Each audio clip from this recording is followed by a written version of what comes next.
De gilets jaunes et ont commencé à descendre cette avenue des Champs-Élysées, et à ce moment-là ils sont tombés sur des CRS qui étaient dans leur camion avec le lanceur d'eau. Ces CRS, au vu de cette foule, ont essayé de faire demi-tour, ce qui a exalté cette foule, et ces CRS ont essayé de partir comme ils le pouvaient. Cette foule a commencé à courir vers eux, puis ils sont tombés donc sur une des rues adjacentes, sur ces motards que vous apercevez vraisemblablement, et ils ont commencé à leur lancer des projectiles, des pavés, tout ce qui leur passait par la main. Ces motards qui ont essayé de se dégager en lançant d'abord des grenades de désencerclement, des grenades aussi lacrymogènes, et puis ils ont été pris par cette foule parce qu'ils étaient extrêmement nombreux. Plusieurs dizaines de personnes s'en sont pris à eux. Vous l'avez vu, un de ces policiers a essayé de sortir son arme pour se dégager. Ils ont réussi à partir quasiment miraculeusement parce qu'une des équipes de policiers en civil est arrivée extrêmement vite et a pu dégager cette foule à coups de flashball et là aussi de gaz lacrymogène, parce que la situation était vraiment extrêmement compliquée à ce moment-là aux abords des Champs-Élysées.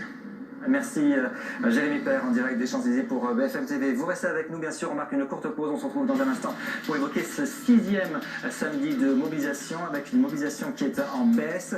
Le nombre d'interpellations est aussi, lui, en baisse, 220 interpellations en France, 81 gardes à vue, dont l'un de ses leaders des Gilets jaunes, Éric Drouet, qui a été interpellé pour port d'armes prohibées dans l'après-midi. A tout de suite.